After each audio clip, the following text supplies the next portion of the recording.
Selamat pagi anak-anak. Pagi, Bu. Bagaimana kabarnya pagi ini?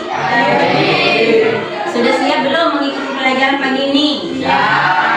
Kalau sudah siap, silakan ketua kelas untuk memimpin doa terlebih dahulu. Berdoa mulai.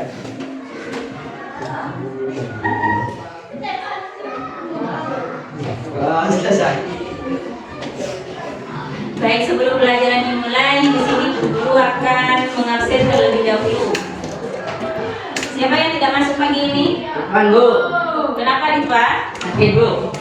Apa ada lagi yang tidak masuk? Ada, Bu. Siapa? Roni. Roni. Kenapa Roni nak? Nggak tahu, Bu. Gak tahu. Sampaikan nanti kalau Roni sudah masuk, ya disuruh mengirim surat. Kalau tidak mau masuk, entah itu izin, entah itu sakit, atau ada kepentingan keluar.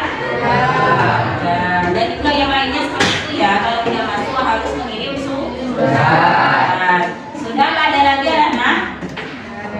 Tidak ada. Baik anak-anak, sebelum pelajaran dimulai, di sini Bu Guru punya ice break. Tujuannya adalah untuk melatih semangat dan motivasi belajar kalian pagi ini ya. Dimulai dari sekarang. Tepuk 1, tepuk 2, tepuk 3, tepuk 4, tepuk 5, 2 kali tepuk 5. Tepuk tangan untuk kelas 7. Pagi ini kita akan membahas tentang penawaran. Silakan bukunya dibuka. Baik anak-anak, sebelum pelajaran dimulai, di sini guru akan menjelaskan tujuan pembelajaran pada pagi ini. Jadi tujuan pembelajaran yang pertama adalah satu, menjelaskan pengertian penawaran. Yang kedua adalah mengidentifikasi faktor-faktor yang mempengaruhi penawaran. Dan yang ketiga adalah memberikan contoh kegiatan penawaran dalam kehidupan sehari-hari. Nah, setelah tujuan pembelajaran guru jelasin barusan ya. Apa tadi malam anak-anak sudah ada yang belajar? Adalah materi penawaran. Sekarang ya di sini Bu Guru bacakan, Bu Guru jelasin apa itu penawaran. Jadi artinya penawaran itu adalah banyaknya barang atau jumlah barang yang ditawarkan kepada konsumen. Tujuannya apa? Untuk membeli ya. Siapa yang melakukan ini? Yang melakukan penawaran ini yang konsumen. Jadi yang menawarkan ini adalah distribusi dan juga produsen yang menghasilkan barang itu sendiri. Paham anak-anak? Selanjutnya adalah faktor-faktor dari penawaran. Ya, faktor-faktor dari penawaran yang pertama biaya produksi. Kenapa biaya produksi itu menjadi faktor utama? Karena jika biaya produksi itu naik, ya maka harga barang itu akan naik. Misalnya harga benang menaik, secara otomatis perusahaan tekstil itu akan menaikkan produk yang dijualnya ya, yang dikelolanya ya. Habis itu contohnya lagi apa? Sepatu. Yang bahan dasar dari sepatu itu apa? Kan ada yang kain gitu ya. Jadi kalau misalnya bahan dasarnya itu meningkat, ya secara otomatis hasil dari produksi itu juga akan semakin meningkat. Atau yang kedua adalah tingkat teknologi. Penggunaan teknologi ini dapat meningkatkan hasil produksi dengan cepat. Nah, kalau teknologinya itu canggih, kualitasnya bagus, ya semakin lama kan semakin canggih. Sama halnya dengan handphone, semakin lama semakin canggih. Kadang bandingkan dengan handphone yang dulu itu sangat jauh ya.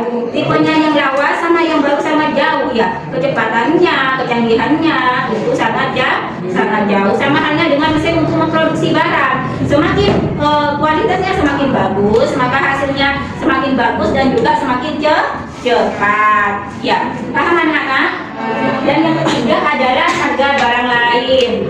Ketika contohnya di sini adalah ketika tabung ngegas itu misalnya harganya naik, ya secara otomatis ibu-ibu atau masyarakat yang menggunakan LPG itu akan menggantinya dengan kayu bakar yang biasanya setiap hari mereka menggunakan kompor gas. Karena gas LPG itu harganya naik, masyarakat itu beralih menggunakan kayu bakar. Akhirnya apa yang terjadi? Jadi penawaran akan kayu bakar itu meningkat. Paham?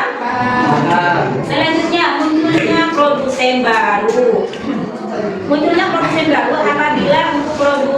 sama akan sangat berpengaruh.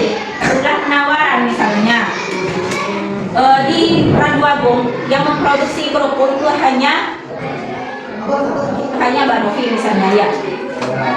Jadi secara otomatis produksi Mbak Novi ini lancar karena Mbak Novi tidak punya pesaing. Nah setelah lama kelamaan ada orang yang membuat kerupuk juga akhirnya. Yang terjadi apa? Penawaran perusahaannya Mbak Novi ini juga semakin berpengaruh karena sudah ada pesaingnya ya.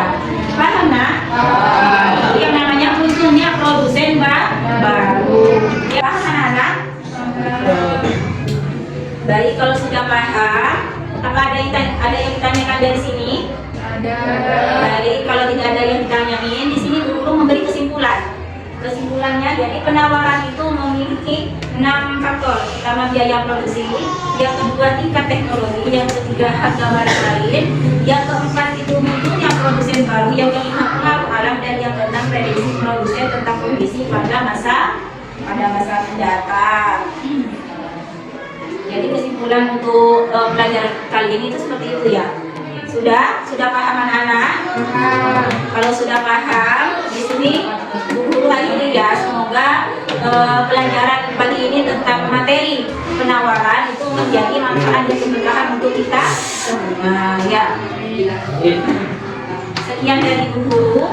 Wassalamualaikum warahmatullahi wabarakatuh. Waalaikumsalam warahmatullahi wabarakatuh.